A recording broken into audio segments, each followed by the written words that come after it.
Welcome to MuggleCast episode 396. I'm Andrew. I'm Eric. Micah.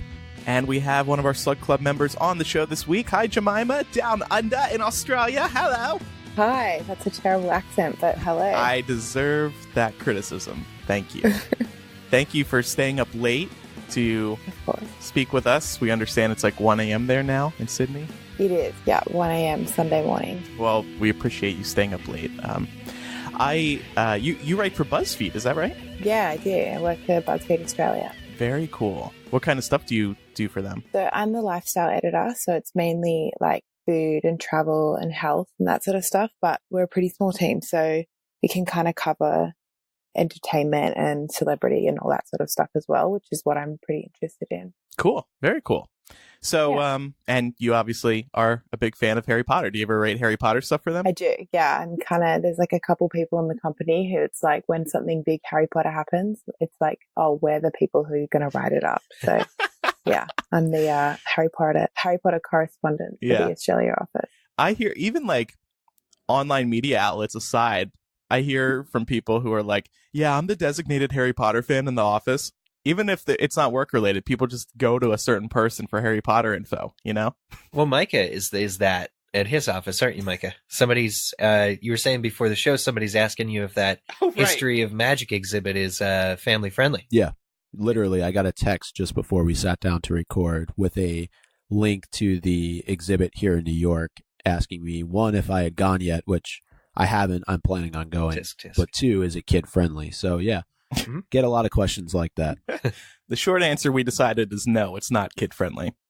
Right. So it's not like they don't go out of their way to make it for children. Exactly. Yeah. So Jamima, let's get your fandom ID. In one breath, please give us your favorite book, movie, Hogwarts House, Ilvermorny House, Patronus, and what is your favorite line from Fantastic Beasts: The Crimes of Grindelwald? Okay, favorite book is Order of the Phoenix. Favorite movie is Prisoner of Azkaban, even though I think it's a terrible adaptation. I think it's a great movie. Hogwarts House is Ravenclaw. Ilvermorny House is Horned Serpent. My Patronus is a horse, but just like a horse, no explanation of its breed or anything, just a horse. And Fantastic Beasts line, honestly, I saw it once and it was like 3 weeks ago, so I can't think of a specific line. Okay. Yeah, I would want my money back on that Patronus answer if I were you. Yeah, right? What am I meant to do with that? Just a horse. Yeah. It's not one you can Google because you know what a horse is. Yeah. So what did I can't believe that's an option. Isn't there one of the films, though? Order of the Phoenix, don't we see a horse Patronus? Yeah. But is it just a horse or is it a special horse? I think it might be the ghost horse that we see, and that's in Prisoner of Azkaban, Jemima's favorite movie.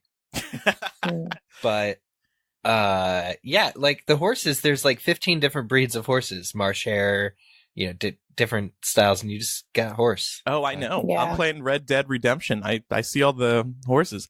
But what did you think of Crimes of Grindelwald, Jamima?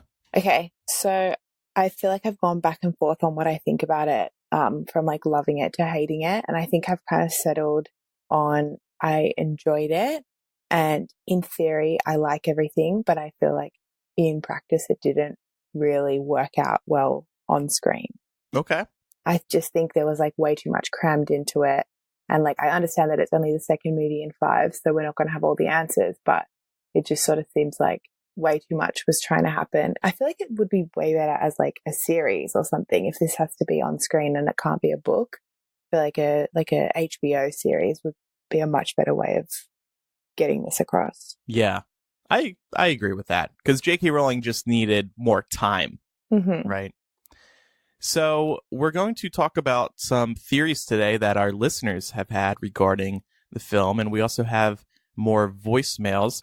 But first, some news. And speaking of Crimes of Grindelwald, it didn't do well in its second weekend at the domestic box office. It dropped to 4th place.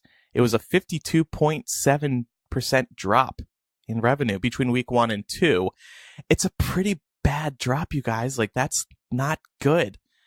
And I've seen some movie critics on Twitter being like, they have to seriously rethink the promotional strategy for the next movie. I don't think it's worrying though. Like, I had Did I mention this last week? I had one friend over, Eric, our mutual friend Andrew, who thought like they might remove a movie from this series, but I don't think anything's really going to change other than the promotional stuff. I'll tell you one thing they can remove. They were doing these YouTuber promotions. I don't think that's working out for them. Maybe they should move on to something else. How about let the podcasters promote it? We'll save the day.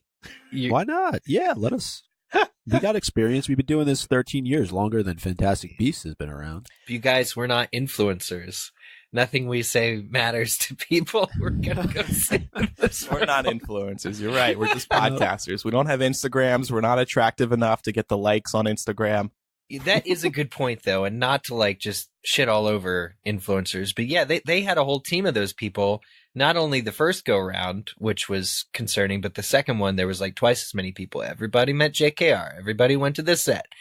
And what good is it? This film is tanking. It's $40 million domestically behind where the first film was at the same time, 14 days in. So what are you going to do? I'm a bit surprised, though, and I know we talked about this, but the fact that you had Dumbledore as a focal point of this film, he really wasn't in a lot, but the marketing material promoted him. You had Nagini, you had ties back to the Potter series. You were going to Hogwarts for the first time in years. So it's a little bit surprising that it didn't even hit the mark that it was anticipated to. But I think some of that could have to do with Johnny Depp and the fact that his character is in the title of the film. I think some of that also could just do with the time of the year. I don't know that November is the best time to release these films. I think they probably could do a little bit better if they released in the summertime. They may be up against some more notable titles, but I just think people are used to seeing Potter in the summertime. Yeah. It does invoke nostalgia, doesn't it? Because the books always came out in the summer, or at least the later ones did. I mean, I remember us going to, what was it, the Goblet of Fire premiere or when it was released here in New York City. That was in November, but I'd be interested to look back at all the release dates of the films and to see how they performed. There is nostalgia, definitely with the books, as you mentioned, being in the summertime, but they have to try something because they can't have another showing like this and hope to continue beyond a third movie, in my opinion. Well, they can just try making a movie that makes sense to like and can like is not closed off to even hardcore Harry Potter fans, let alone general audiences. If they just took out half the subplots in this movie, it would be a fine movie. I don't care which half, any half. But you take out 4 or 5 subplots. Eric, the problem is you're not even getting people to the theater, though. You have to figure out how to put butts in the seats. We were talking about having gone to those AMC fan events, and nobody was in the theater. Yeah. That would never happen for one of the Potter movies. When the marketing material was all for all of these characters all on one poster, and all of these characters maybe get 5 minutes a piece of screen time to them. It's packed. It's overcrowded. It kind of seemed maybe like a mess to people, I would guess. But I mean, for me, November is Harry Potter movie month. 5 out of the 8 original films and Fantastic Beasts debuted in the fall, and it would be a shame to see the series move. Like, all I'm trying to say is, if their only solution to making these films more financially successful is to move them to the summer, that's like cheap, right? Like that's true. It's not, that won't fix everything, will it? What do you think, Jamima? I think before the films came out, there were just quite a lot of negative reviews, and I think that's probably like definitely one of the factors in the bad ticket sales. Like, I know multiple people who are like casual Harry Potter fans who haven't gone to see this movie just based off of the reviews. Yeah. I selfishly want them to move it to summer 2020 because I feel like they owe it to us after that cliffhanger to give us the movie a little sooner than we're expecting. We're currently expecting November 2020. I know they carved out that date for the third movie, but I don't think that, they could very easily move it up, especially if this movie is going to start filming. Fantastic Beasts 3 is going to start filming in a few months. So give it to us sooner. I think that'll make fans happy because then it'll be like, oh, we don't have to wait as long to find out more about this Aurelius Dumbledore twist. And they also have the benefit of a summer movie release. Agreed. I would say too. It's surprising though that they didn't do more on the marketing side that would kind of drum up that nostalgia. Us sitting here talking about it, we're obviously going to dive into every little detail, but I feel like they could have done a little bit more. And I think that begs the question, who are they trying to get to come to see this film? Is it the Potter fans who grew up with the series, or are they trying to hit a new audience? Because if you look at the movies that it was up against when it was released, or just after that, it was going up against a kids movie in Ralph Breaks the Internet, and Creed. I don't know that they're necessarily the same audience for Crimes of Grindelwald, but people are going to go, or Creed too. You're going to probably want to go see that next Rocky movie. I don't know, but I'm just thinking that they need to rethink their marketing strategy for whatever the third film is going to be. Mm-hmm. Yeah, I agree with that. I do have an update. I looked up who had the horse Patronus in Order of the Phoenix, just so you're in good company, Jamima. Ginny Weasley. Okay, I'll take that. Oh, cool. Wow. And that sounds good. Speaking of Patronuses, I saw J.K. Rowling tweet earlier this week that she had some random bird that landed right outside her window while she was writing, and she had no idea what it was. And I take offense to that because it turned out I think it was a sparrowhawk, and a sparrowhawk is my Patronus. Oh, Micah, I'm so it's sorry. So forgettable. We're going to have to work this out when she finally comes on the show. It's undistinguished. Is that what you sent your Patronus to get answers from her for this movie? Well, to spy on her, clearly, Eric, but she caught me. It's okay. J.K. Rowling fed my Patronus to the trio in book 1. It's a stoat, and they eat stoat sandwiches, so I'm not happy with mine either. Great. If it makes you guys feel better, I doubt she sat down and wrote out all these creatures. It may have just been Pottermore's team. Yeah, definitely. She should have had it. They need to add a office desk to the Patronus test now, and a white cloth. That's a boggart, though, but I love it. Boggart. I'm sorry. What am I thinking? Yeah, I need a boggart test then. No. Yeah, right. We need a boggart test. Right. Oh my God. Anyway, let's talk about one other news story. This broke right before the movie came out, so we didn't get to it until now. We've spoken about this Pokemon Go style Harry Potter game called Harry Potter Wizards Unite, and they released the first teaser trailer for it just before the movie came out, like I said. It's now coming in 2019, which is not really a surprise because we haven't heard any news about it until in mid-November. Have you guys watched this trailer? It shows a girl who's out and about, and she encounters a snitch, and she grabs it and collects it. And the website is interesting. It says that the ministry is looking for witches and wizards willing to roll up their sleeves and volunteer to save the wizarding world from the calamity. As a member of the Statute of Secrecy Task Force, you will hone lightning-fast wand reflexes, an ability to sniff out the faintest whiff of a magical disorder from afar, and proficiency in advanced casting of multiple spells. So it sounds like there's been a breakout of magic across the world, and it's up to us to collect all the objects to hide everything from the Muggles. Kind of interesting. Did you enlist on the website, Andrew? I did. Did you? Not yet. Okay, well, sign up. Don't you want to help contain the calamity or risk the worst of times since you know who, according to the website? Well, which you know who? I think Voldemort. This is a post-hot Harry Potter world. It looks very modern. I do like the idea that in the trailer she casts sort of like Stupefy, or like what's the one where the pixies stop moving right before catching the snitch. She's just like, oh, here you go. I hope that's like an option, much like it is in Pokemon catching, to bait or somehow help you, give yourself an advantage to catching these items. So I, like many others, was a big fan of Pokemon Go for a few months anyway. So I'm really excited about this. I think this is going to be a big deal. Do you not still play Pokemon Go? No. Really? I play Pokemon Let's Go Pikachu for Nintendo Switch. Oh. Well, if you decide to start up, we can be friends. Okay. I mean, I'll send you. Yeah. I can send you gifts now. You know that? Yes. We can trade Pokemon. It's great. Yes, I know. They've been making advancements. They actually just announced yesterday that battling is finally coming, so maybe I'll get back into it. You should. I don't like, I hope the Harry Potter one is more than just collecting magical objects. Like, they should definitely include beasts in this game as well. So this isn't the one set in the 1800s, clearly. What is that game called? Because there was... That was just a leak. We don't know what that is yet. Oh, right. Okay. All right. See, now we talked a little bit before about promotional opportunities.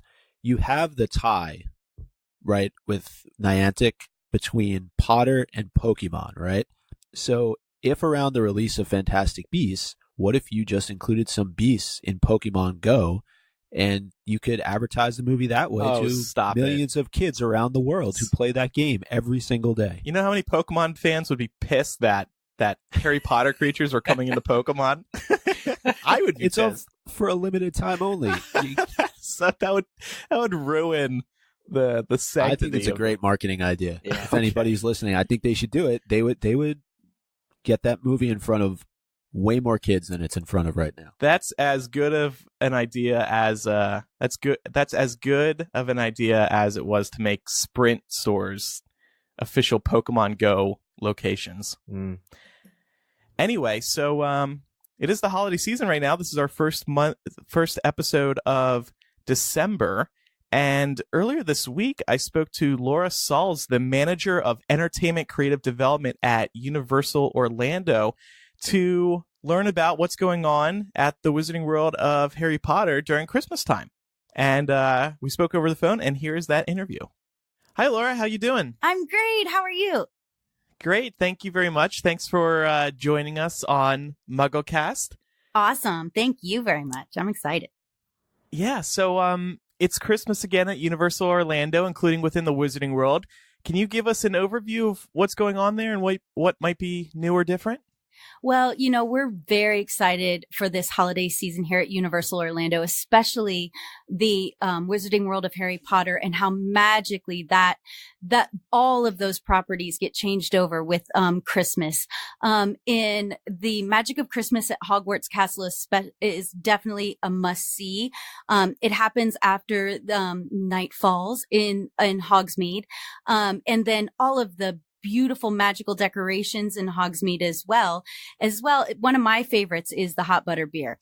So that's definitely something that we can't miss, this year. But of course, we've got holiday decorations in London and Diagon Alley, and all kinds of fun new holiday music in the Frog Choir show. Celestina's got her new Christmas show that happens over in Diagon Alley. So we're just really excited to celebrate again the Christmas season in our Wizarding World of Harry Potter. Yeah. So you said new. Do you mean new as of last year, or were there some changes in terms of the songs this year? No, last year we pretty much opened all of these amazing holiday shows for our guests. And, one of the biggest things for us is to build that tradition. That's the new thing for us this year, is to build tradition. We want people to return to see these things and make all of these new holiday elements a tradition for them and their families. Yeah. So now that you've had a solid season under your belt regarding the Wizarding World, Christmas in the Wizarding World, what are the elements during Christmas that you've learned people love most? I mean, honestly, when I walk over there, it's awe-inspiring, the decor. The decor is magical within itself. So I think people like that changeover from seeing Hogsmeade to what it was to seeing Hogsmeade dressed for the holidays. I think it's the same in Diagon Alley and in London. For me, I think the guests are blown away by the magic of Christmas at Hogwarts Castle. For me, it's a very special show. The first time I saw it last year, I teared up a little bit. So it's just beautiful. And it's, again, that thing that we're building a tradition that you want to bring your kids to, that you want to come to every holiday season. It's a must see that you come back to it. Absolutely.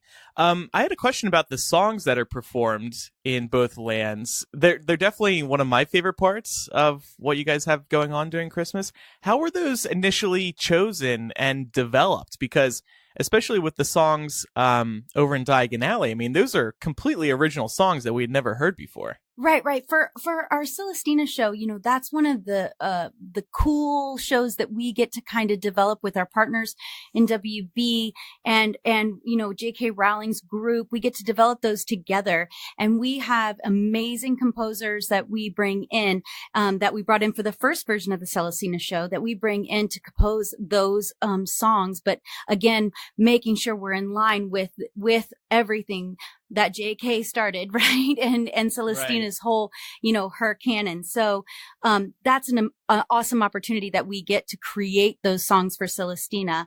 And the cast just loves performing them. It's her own little Christmas special, Yeah. I mean, the songs are so catchy too. It's insane. I was so blown away by them the first time I heard them. That's awesome. Yay. You had mentioned the holiday decor taking over both of the lands. There's lots of garland in particular, I noticed, and the garland designs, they're unique to each shop. Totally. Which makes it seem like it was put together by the fictional shop owners. Was that the goal? How did you design those? Totally. Again, we worked hand in hand with our partners, making sure that every piece of garland had that magical flair of the shop that it's in front of, had the storyline or the characteristics of the shop that it garnishes. So every step of the way, every little piece in the garland was a collaboration between Universal and our partners at Harry Potter. There's one shop with the golden snitch in the garland. I think it's in Hogsmeade, and it's my favorite. It's just perfect. I need it for my own place. Yes. You had also mentioned the hot butterbeer. I don't know if you have info to back this up, but does hot butterbeer become the most popular butterbeer during the winter months? I don't know. I think it is. That's my personal opinion. I like frozen butterbeer in the summer, and I like hot butterbeer this holiday season. Those are my two favorites. That's what I always personally recommend. So it's definitely something that I must have every holiday season. Again, it's a tradition now for me. As soon as we open the holidays, to go out there and get a first hot butterbeer, as well as, during the summer months, I like to go to Hogsmeade and see all the snow and wish it was cold. Right. Exactly. There are some holiday food options there too. Is that right? Sure. We have a holiday feast, that you can bring your family to and share in that together. And I'm sure you'll find all of the traditional things that we have over in Hogsmeade and Diagon Alley that you can have all year long. Right. There's also a lot of fantastic Christmas Wizarding World merchandise as well. What are the most popular items there? I have a stocking and an ornament that I just recently put up, and I absolutely love them. And what I love about them is that they're actually unique to the theme park. I can't seem to find these anywhere else other than at Universal. Totally. I mean, Universal does have some one of a kind Wizarding World merchandise, and the holiday season is no different with the ornaments that we have available. I have a few on my tree. I know from the very first year we opened the Wizarding World. And so what else is going on at Universal Orlando? There's obviously some other stuff happening during Christmas time outside of the Wizarding World. Well, again, we're building those traditions. We want people to come back, bring their kids. When the kids grow up, we want them to bring their kids. We're building a tradition with, of course, our Grinchmas Holiday Spectacular in Islands of Adventure, where the Who's, as soon as you enter Islands of Adventure, you'll see Who's singing and decorating all through Seuss Island. As well as you can visit the Grinch in a store over there and have a one-on-one meet and greet with him. Or you could come early and have a breakfast with the Who's, as well as, our musical spectacular show where, we tell the classic story of how the Grinch stole Christmas within a musical realm. So you'll get the beginning, middle, and end. You'll see his heart grow 3 sizes, and you'll feel him bring back the Christmas to the Who's. So that's happening over at Islands of Adventure, right next door to the Wizarding World. And then at Universal Studios, we have our holiday parade featuring Macy's. Was brand new to the studios last year. And we're bringing that back again to build on tradition. That holiday parade features all our fun characters like Minions, Gru and Lucy, the Madagascar group, and our Shrek family. And of course, we end that parade with the man himself, Santa Claus. He ends the parade. He makes all of Universal snow, and he lights the beautiful tree in our New York area. That's fantastic. So when are all the holiday events running till? We run till January 6th. You have plenty of time to get down here and enjoy the holidays at Universal. So yeah, every one of our holiday offerings will run through January 6th. Right. And you got to get the hot butterbeer while it's hot. I mean, that's what I want to go for. Today here in sunny Orlando, it is a high of 55. It's the perfect day to get your hot butterbeer. It absolutely is. I've seen Floridians freaking out about the colder temperatures. So I'm sure they're all cozying up with the hot butterbeer.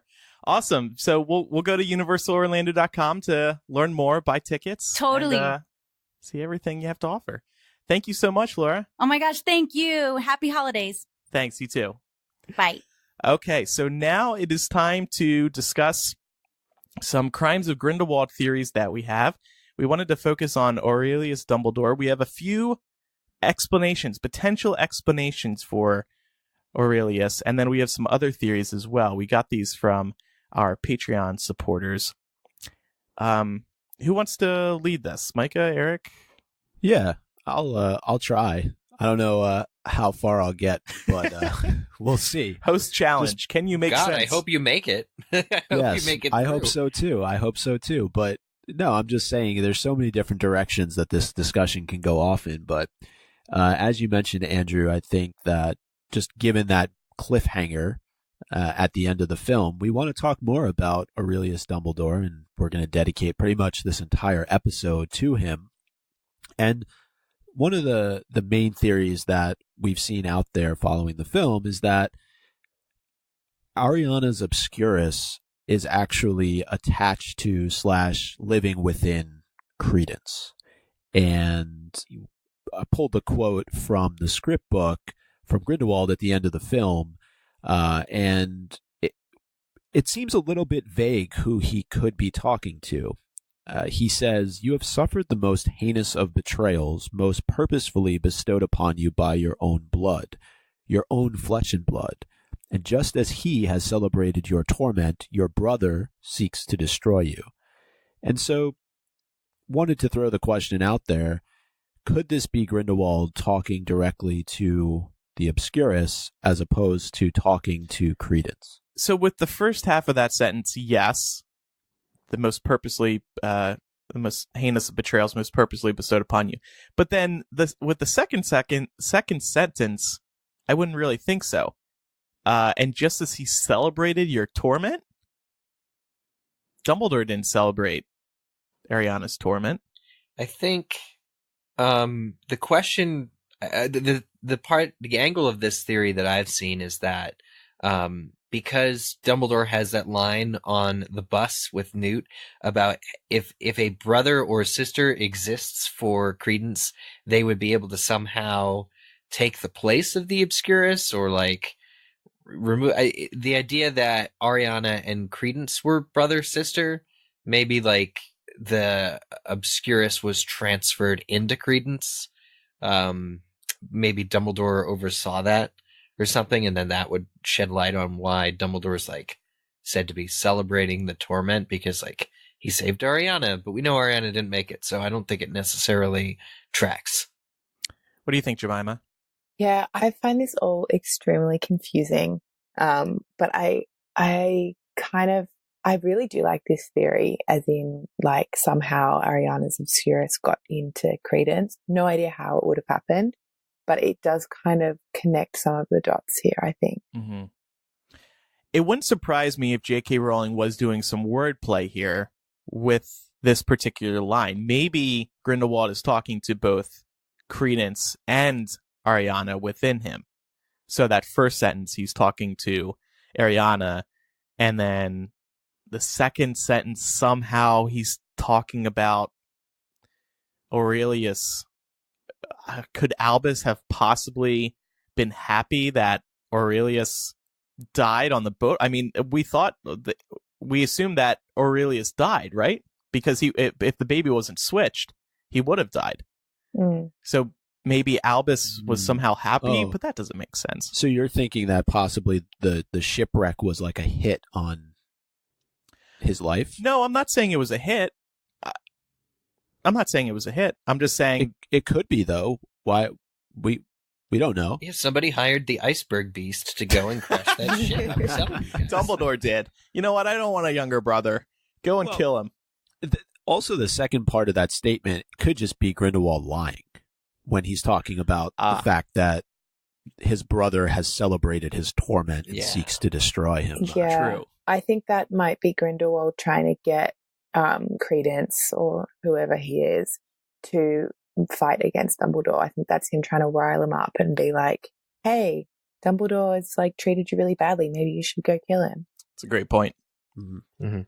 You know, the other thing that I'm trying to wrap my head around is I think a lot of these theories that have credence with Ariana's obscurus also are the way they are so that Credence doesn't have to be an actual blood brother of Albus Dumbledore. Like, it kind of, because it ticks a couple boxes if he just has Ariana's obscurus. He doesn't need to be this third Dumbledore brother, this fourth sibling, because he's still connected to the Dumbledores in much the same way, like if he has Ariana's obscurus inside him. So I think I used to see theories when this film first came out about it, them being connected through the obscurus versus actually being related. But now this theory, and I think some of these others we're going to get to, have to do with like both. Like, not only are they real brother and sister, but he's also got her obscurus. And I don't know that necessarily works for me. But where would that latching on have occurred? That's my question. Is, let's say Credence isn't a direct relation to the Dumbledores. We're presuming that Ariana is killed in the battle between Dumbledore and Grindelwald earlier on, but something would have had to have happened. Credence would have had to have been very, very close to this scene when it happened for the obscurus to attach itself to him. Well, we know that, in the first movie, how Newt had the obscurus that he just detached from the girl in Africa or wherever it was. And so we know that they can kind of live on their own without a host in a little bubble. So it's like maybe the obscurus was extracted from Ariana and then kept under wraps or whatever by Dumbledore and Grindelwald. And then somehow it escaped and latched onto Credence. I don't know. I think it would have killed Credence, if not intentionally, by mistake. I mean, it's a massive, massive magical. This is the reason that children don't live past 11 or 12 or not 11 or 12, but they don't live very long, not as long as Credence does with the obscurus, is because it's so powerful and it destroys them. So I don't think an inexperienced child, Credence, would have been able to handle, even though he's a Dumbledore and their blood is stronger than others or whatever. It's sort of like a Star Wars Skywalker thing going on right here. But it just kind of, for me, doesn't work. Like, I think it's perfectly explainable that Credence's obscurus developed because he was in this shitty orphanage where they didn't allow magic. I think it makes perfect sense that he would just develop an obscurus of his own. If he didn't, I don't know how Ariana's obscurus found him. And I don't think it would have been very gentle with him because it's this destructive force. Yeah, this is a good point. I mean, movie one really taught us that Credence developed an obscurus on his own. We shouldn't forget that when debating whether Ariana's obscurus lives on inside Credence, unless obscuruses can merge.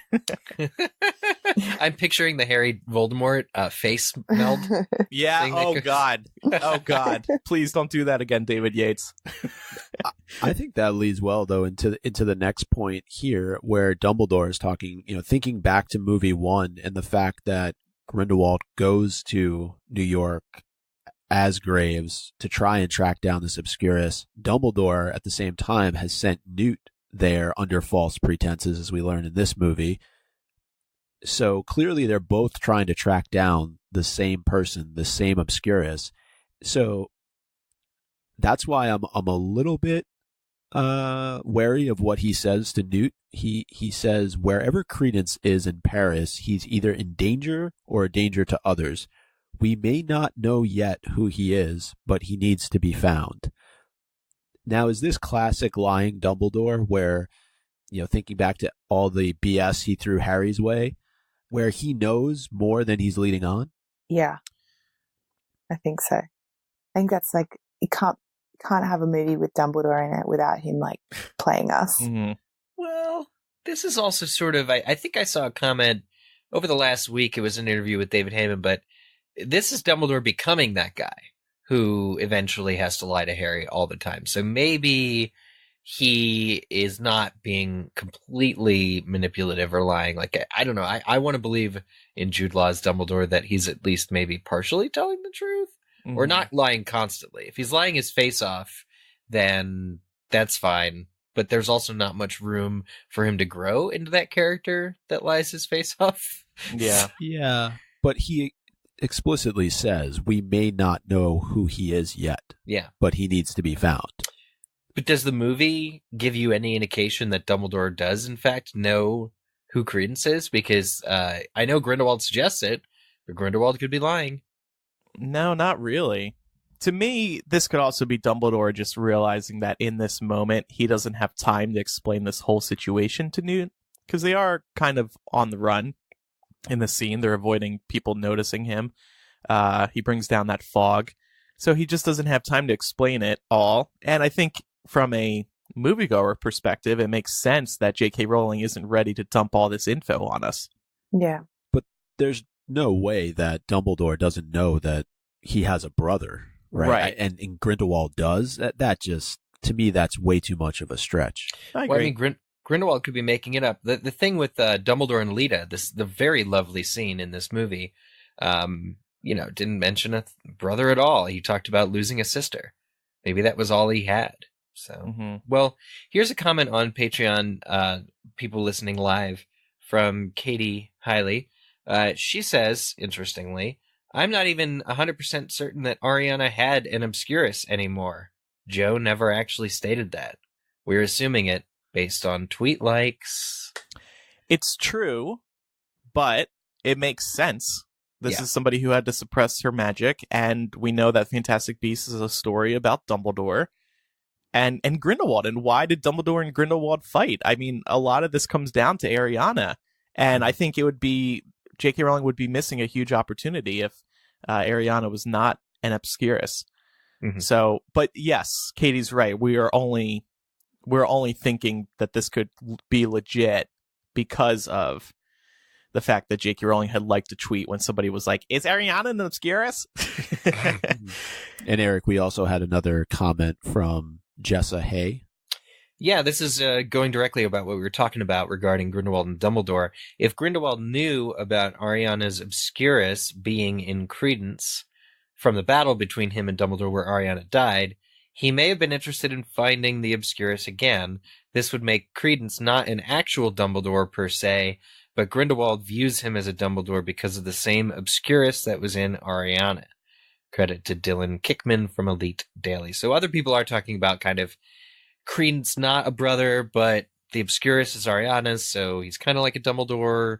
Hey man, when you got an obscurus, it's a brotherhood, you know?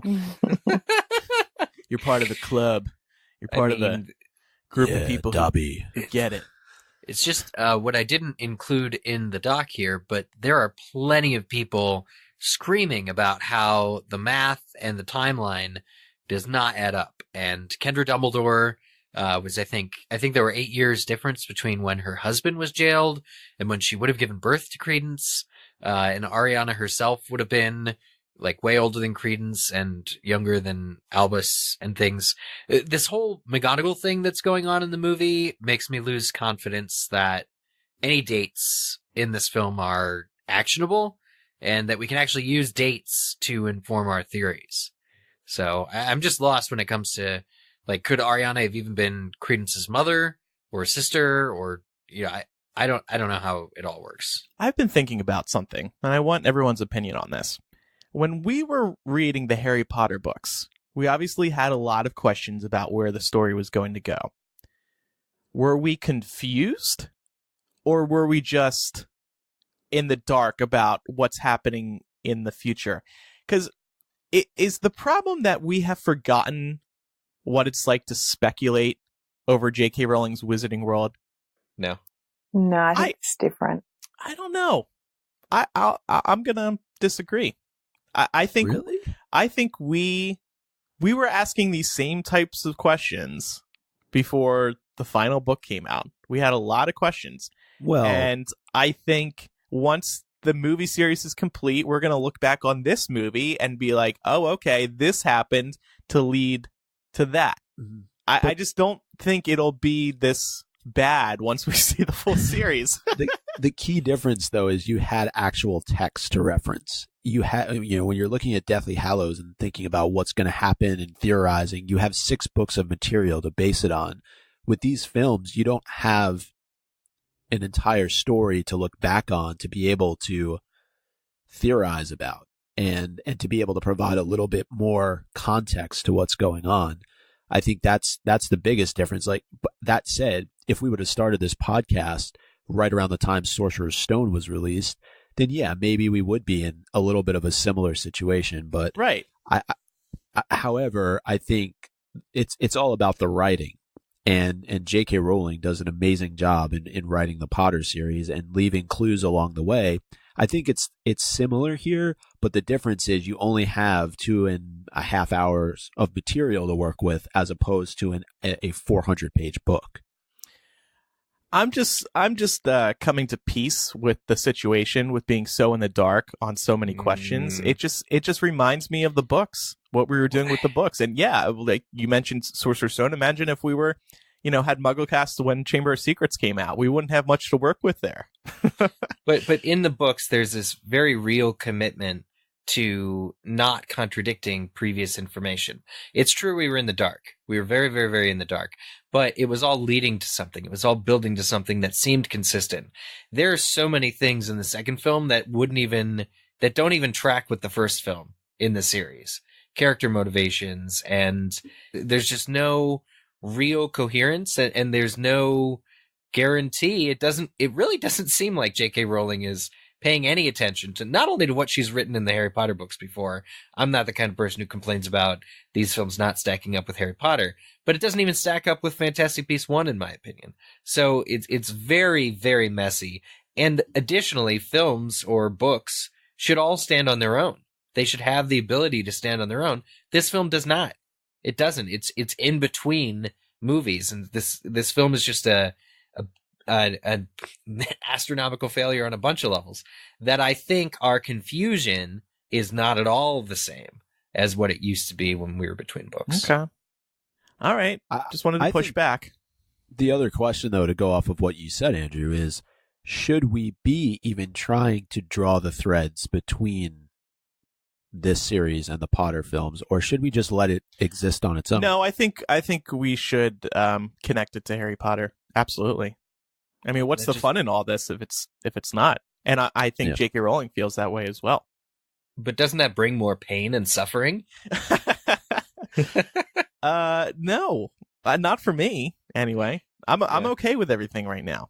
Maybe I'm just in a good mood this morning. December, the holidays, Coffee. Yeah, I need more, by the way. Anyway, what's this next theory? Eric kind of alluded to this already. That another big theory out there is that Aurelius is Ariana's twin, and referencing the quote from Dumbledore, he says in this film, "I know this, an obscurus grows in the absence of love as a dark twin and only friend. If Credence has a real brother or sister out there who can take its place, he might yet be saved." And I asked the question, why does it have to be a brother or a sister that replaces the obscurus? Why couldn't it be a close friend or a love interest? That is a good question. Maybe Dumbledore said that because it's true that Aurelius is really Albus's brother. Then he would almost have to sacrifice himself. Right. It's foreshadowing. I don't know. That seems like good confirmation to me that what Grindelwald is saying is true. But if Dumbledore was really his brother, he could just go find Credence himself and then be like, "Hey, buddy, I love you," and then the obscurus would go away, right? Mm-hmm. And maybe what Albus is also saying here is that the lifelong bond of a brother or sister is more powerful than that of a love interest or a friend, which isn't lifelong. I mean, a brother and sister is forever. Nagini might not be. Nagini, I don't even really consider a love interest. At least wasn't really getting that vibe in the film. Oh. She's a close confidant. Maybe Dumbledore's saying blood, just a blood relationship.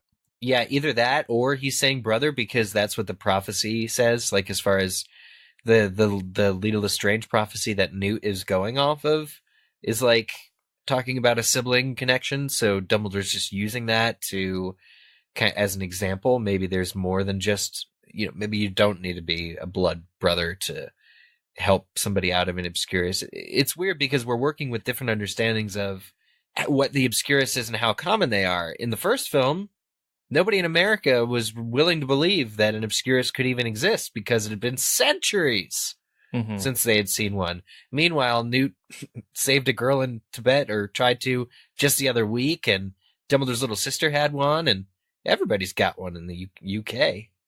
They're all the rage. I think the key word there is real, as in real brother or sister. It's J.K. Rowling is not one to include words for the sake of including words, and the fact that it says real brother, that just stood out to me. Yeah. I think it answers your question, your original question. Mm-hmm.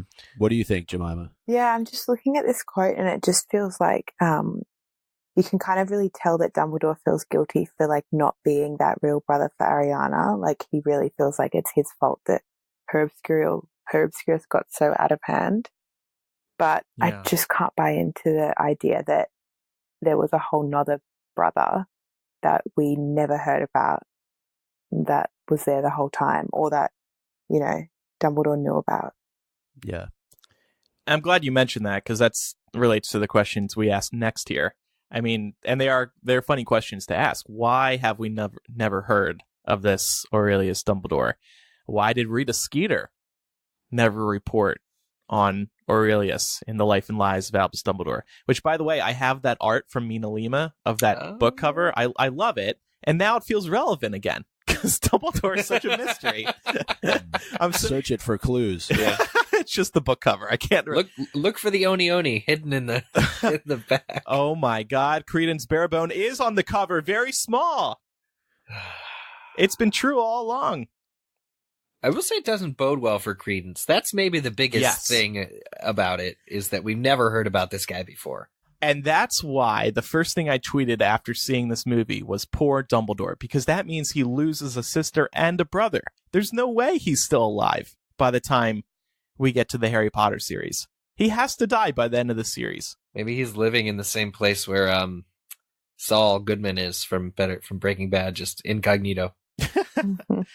And think about it, like we've been saying, well, we're going to lose characters along the way. It's not going to be Dumbledore. It's not going to be Newt. It's not going to be Grindelwald.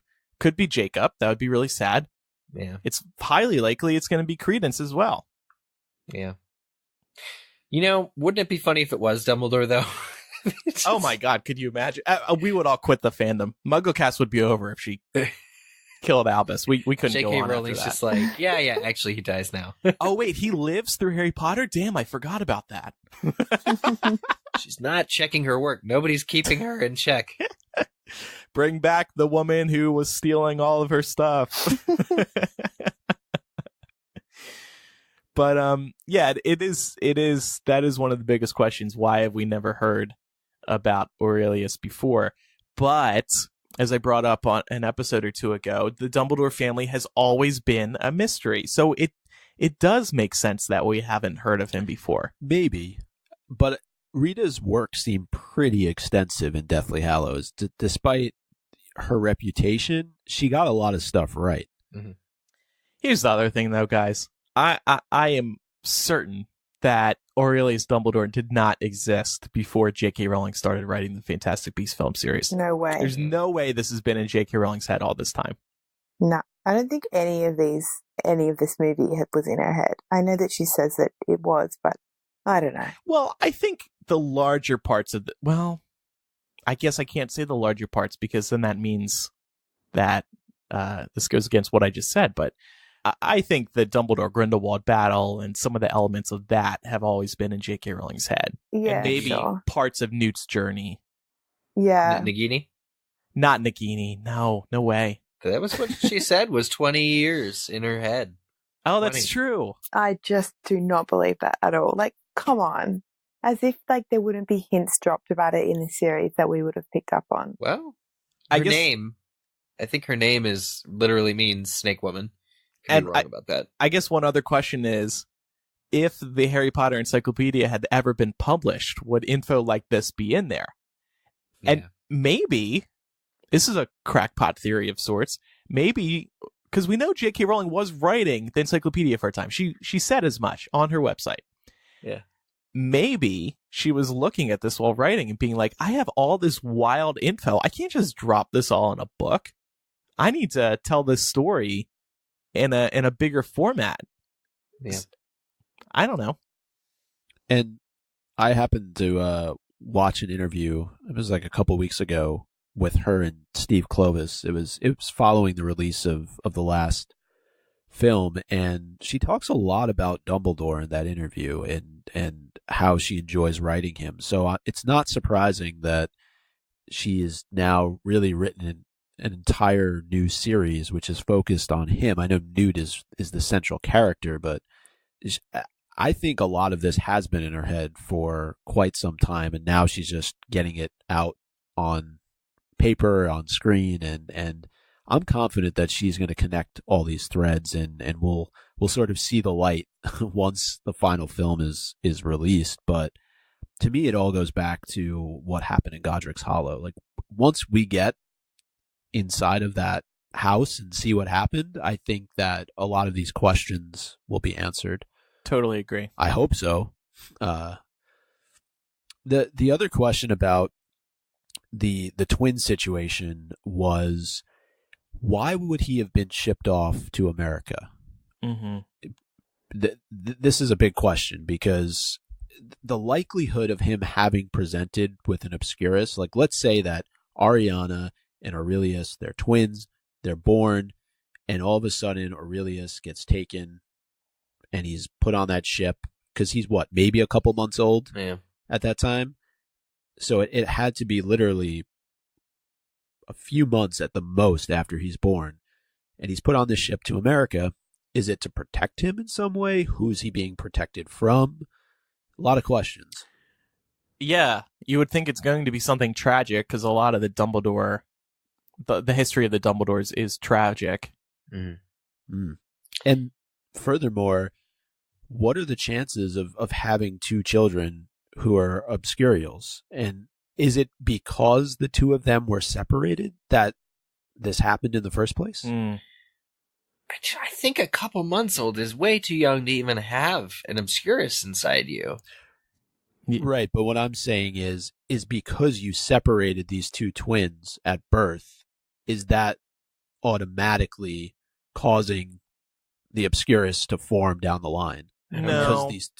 No? I don't think so, because didn't Credence's obscurus form because of how he was being treated over in America? Well, very specifically, an obscurus comes, as far as I know, comes from it's that magical ability that you have inside you that isn't getting used. You're not permitting yourself to use your magic, and so it turns inward and gets crazy and dark. That's what Newt says in movie 1 anyway. Yeah. No matter what theory ends up being true, we're going to need to know why the hell Credence was on a boat heading to America. Oh, yeah. And the script book calls it's his aunt. It's Credence's aunt is the woman that is carrying him. She's identified as being that. So if it's a Dumbledore, if Credence is a Dumbledore, then that's Dumbledore's aunt or, cousin or whoever. So let's talk about this Corvus one. I know Micah loves Corvus. Sure. You always talk about the Corvuses. That's why I say that. Corvus. Corvi. Yeah, there's like 8. Yeah. There's 8 of them, yeah. Because it directly ties into my guy Yusuf. That's why. No, so to me, this is still the most plausible theory out there. I'm holding on to this one for right now, with maybe some of the other pieces that we spoke about mixed into the equation. I still think that it's a strong likelihood that Credence is a Lestrange.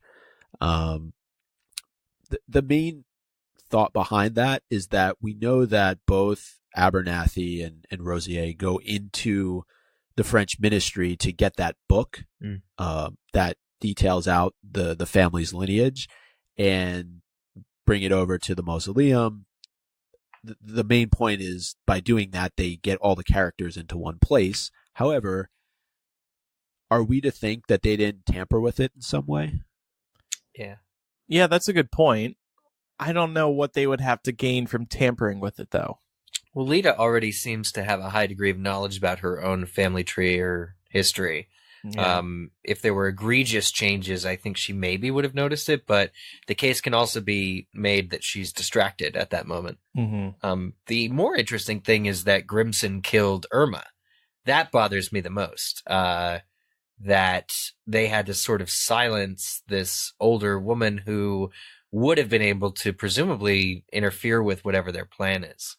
That bothers me the most, because maybe she could have identified whether Credence really was Corvus or this other boy. Like, if Irma and Lita ever met, they could talk about the switcheroo and if that, was a thing. But it all probably happened so fast. I'm just not sure why they killed Irma. That would prevent Credence from getting the true answers. If, did Grindelwald direct him to kill Irma? I can't remember. Yeah. Okay, so that could be evidence that Grindelwald is lying, because if Grindelwald's lying, at the end of the movie, he doesn't want Credence going back to Irma, who he just met, and being like, hey, what's the truth here?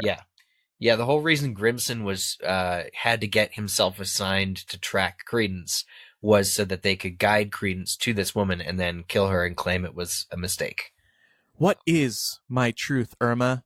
I want to know who I am. What's funny? We thought Irma was going to be with Nicholas Flamel in some fashion because of how they were positioned together on the poster. They had no interactions. Yeah, where's Flamel's wife? I want to know. She's just chilling upstairs, I guess. Jacob already searched up there, but I guess he missed these two people. We're just there the whole time. Yeah, but Nicholas Flamel is happily married to another older, I guess she's only like 5 years younger than him, woman named Pernell, I think. Nell. Yeah.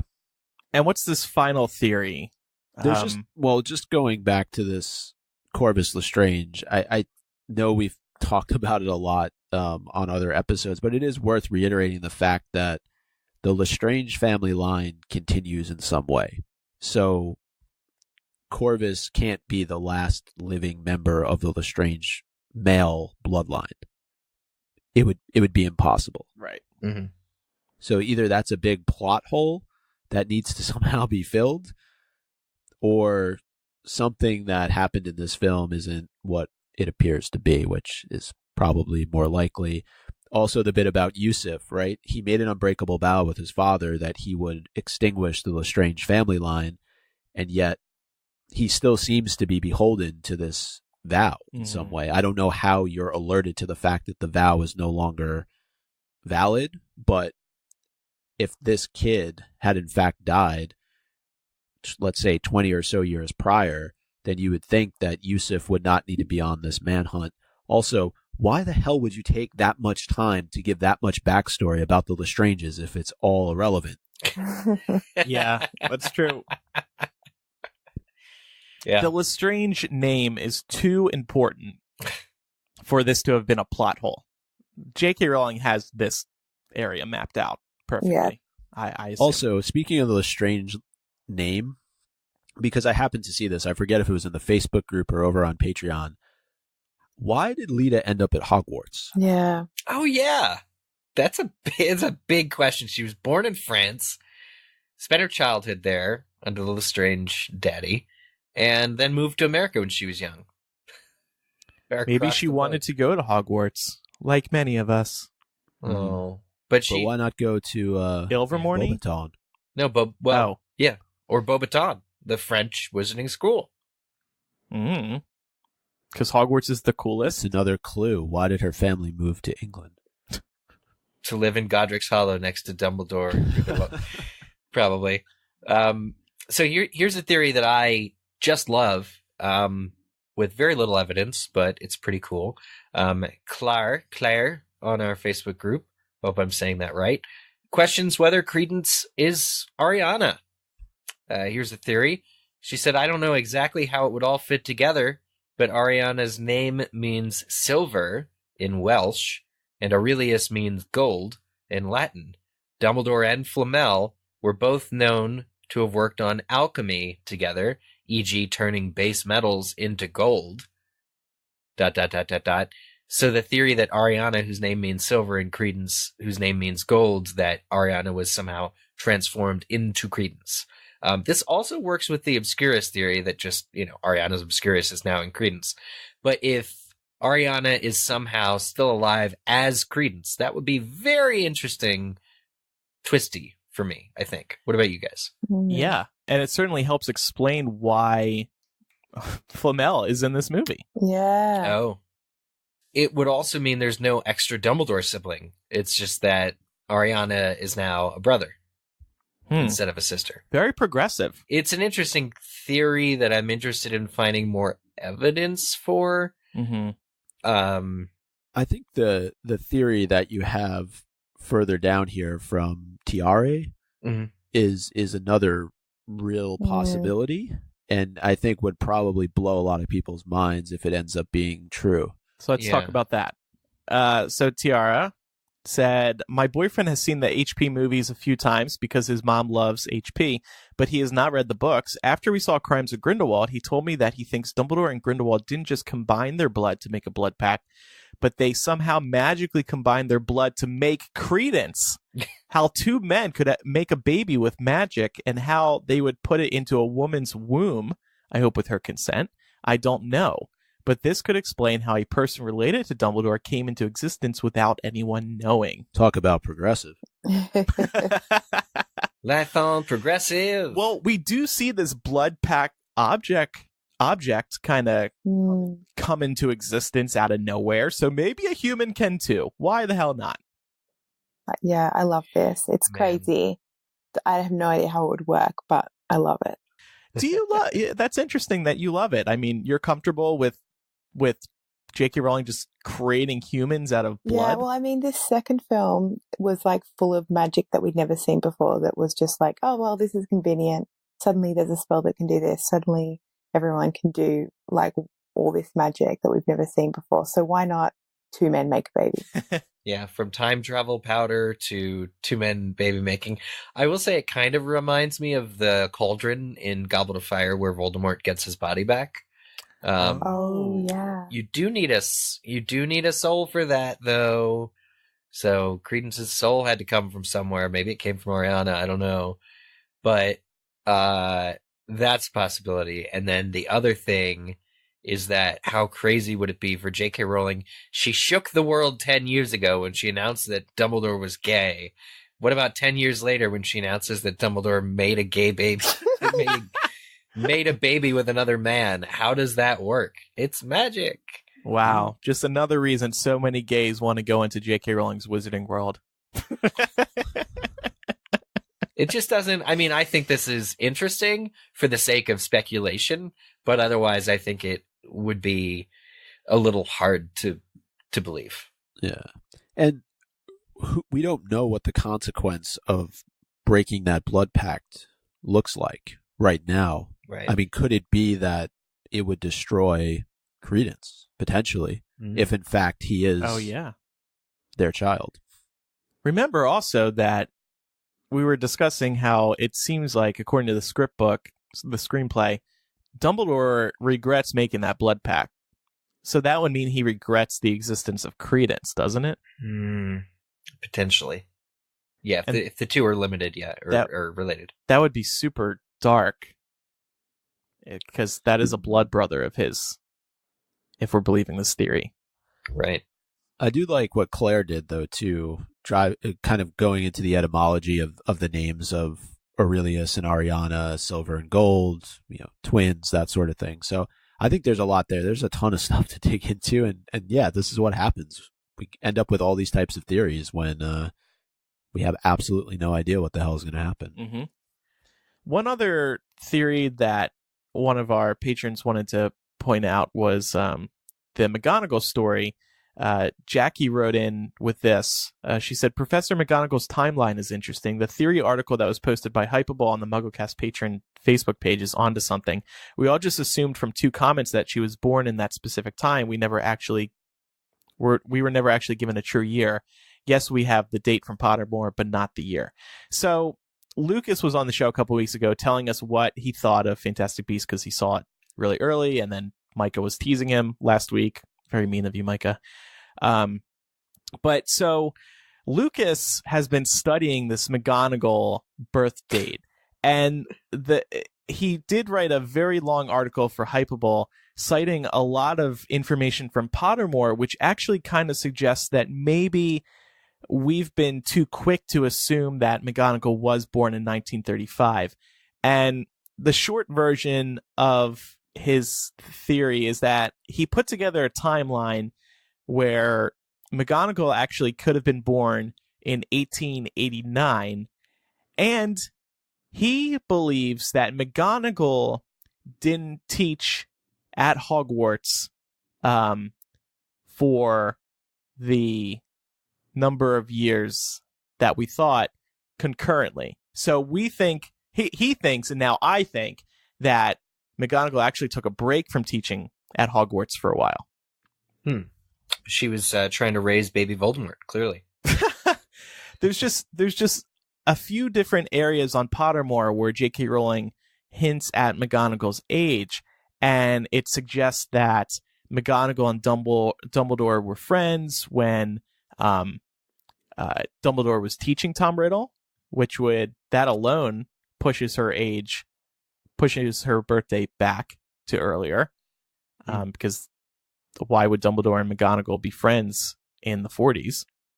And there's a bunch of other examples. We'll link to it in the show notes, but it's... You know what, though? I think I said this on a previous episode. The McGonagall piece didn't bother me. Even if it turns out that she was born in 1935, the fact that she was in the film, that didn't bother me as much. Did it bother you guys? It really bothered me. Well, I think people are just... Did it? Yeah, I think just because I felt like they crammed a lot of like Potter references into that film, and just like being at Hogwarts was enough for me. Having McGonagall there, like thrown in as an afterthought to like get audiences excited, was just, it seemed really lazy. Like, I feel like they could have, written it well or done something else to make people get excited rather than just throwing her in. Pat's been saying it could have been a different professor, like, an older professor. And yeah, Mary thought. Or Dippet. Yeah. Just somebody, that another professor could have been just as recognizable as McGonagall. It doesn't really bother me too much, Micah. I think why people are so concerned is that it just might show how J.K. Rowling is treating past canon. And that's worrying. Yeah. Right. Yeah, I still think there's a likelihood of seeing other characters that do fit into the timeline. We've talked about Tom Riddle, we've talked about Hagrid, we've talked about Slughorn. There's a lot of characters, I would hope, that are coming in the future that we're going to get a chance to see again. And I feel like we're going to see McGonagall again. Yeah. Yes. According to your emails. Yeah. Right. Well, and Rowling put her in once it would be silly to just have a couple throwaway lines and then never see her again, especially if Dumbledore is feeling very conflicted about what to do with Grindelwald. He could be consulting McGonagall for some help. And look, some of this evidence that Luke has brought up points to, like I said, Dumbledore and McGonagall talking about Tom Riddle. So they could have been talking about Grindelwald as well. Yeah. This is starting to fly in the face of chapter 1 of book 1 for me, of how, like, McGonagall seems a little bit distant from Albus in that chapter where she's like, surely you don't think Dumbledore, no, you know, and she casually is like, well, everyone says you're the only one he ever feared. That's like somebody who's not your best friend, well acquainted for over 80 years saying that kind of stuff, because it's very basic. It seems like they don't have a close connection. If she's going to be Dumbledore's consult on everything Grindelwald and eventually everything Voldemort because she was alive the same time he was, then that's going to change. Inevitably, it flies in the face of canon. To be fair, though, did J.K. Rowling have everyone's ages worked out? Chapter 1, book 1? Well, I mean, no, but then she eventually made it so that McGonagall wasn't born when the original stuff was going on. Mm-hmm. So it made perfect sense that she wouldn't be as acquainted with Dumbledore. But if they're peers in the 30s, that's kind of a problem then. So, I don't know.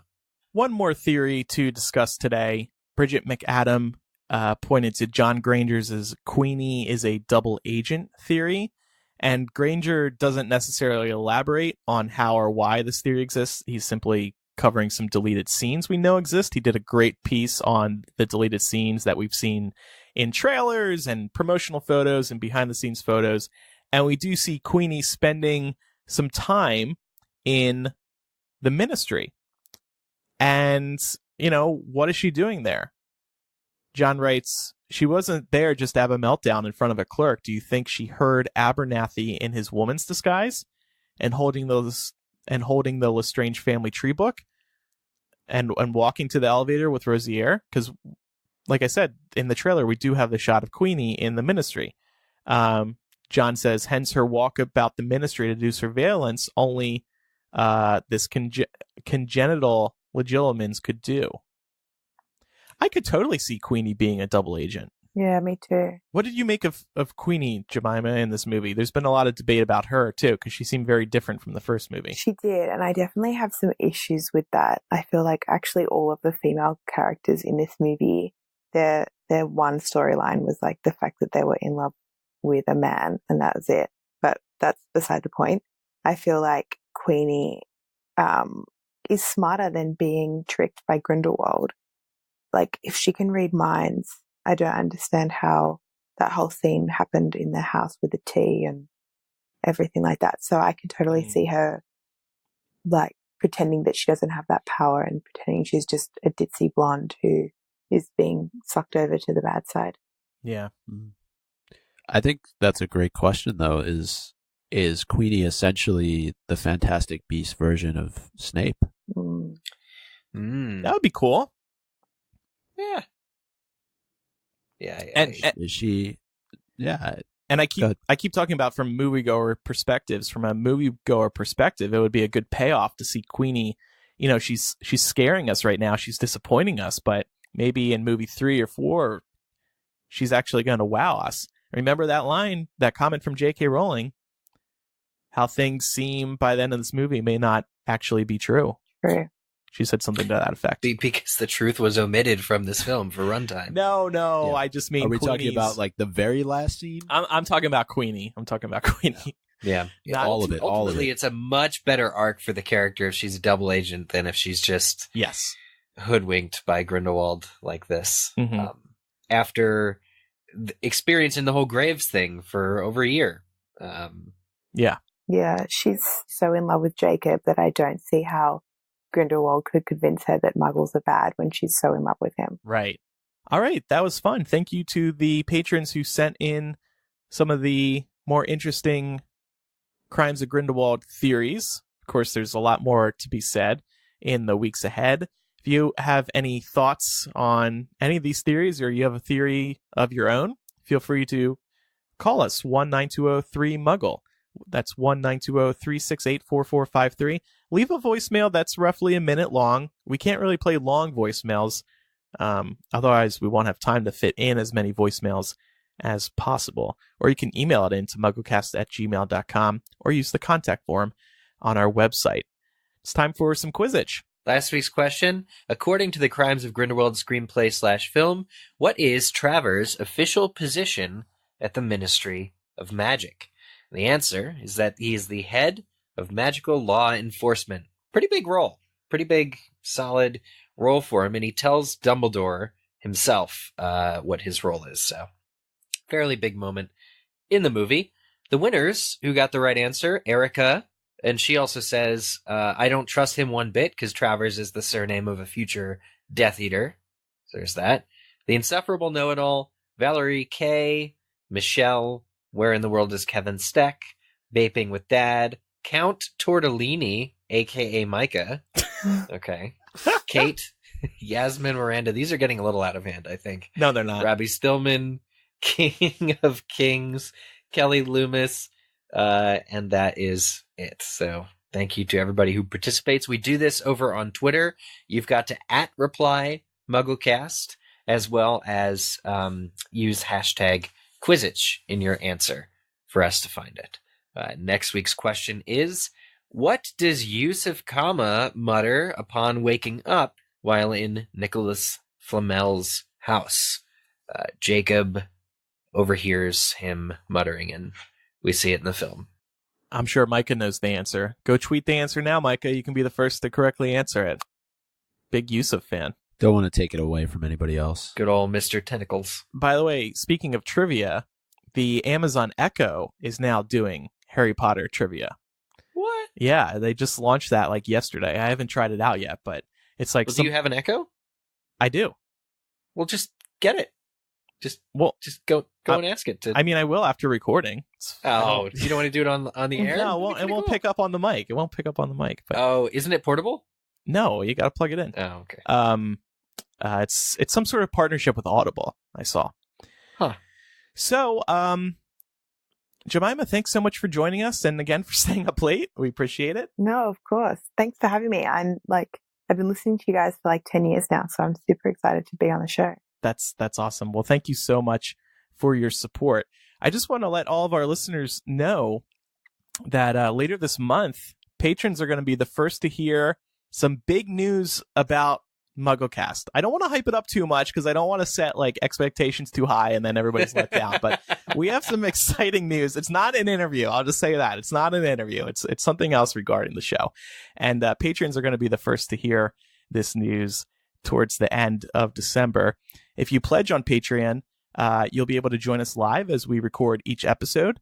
You'll also receive bonus MuggleCast installments and plenty of other benefits, including our brand new movie commentary for the holiday. We did a movie commentary last weekend, and it's available now on Patreon for the holiday. We actually really analyzed the movie at certain points. It was like we were analyzing a Harry Potter movie. It was kind of ridiculous, but I think we broke the film. I liked it less after we talked about it. Oh, no. I know. I still love it just as much. And we've gotten some nice feedback about that, too. I was relieved because, it's not a Harry Potter commentary, so didn't know how people would respond to it, but they liked it. So there's lots of benefits over at patreon.com/MuggleCast, including the chance to one day co-host the show like Jamima did today. Thanks, everybody, for listening. I'm Andrew. I'm Eric. Micah. And I'm Jamima. Bye, everybody. Bye. Bye. Bye.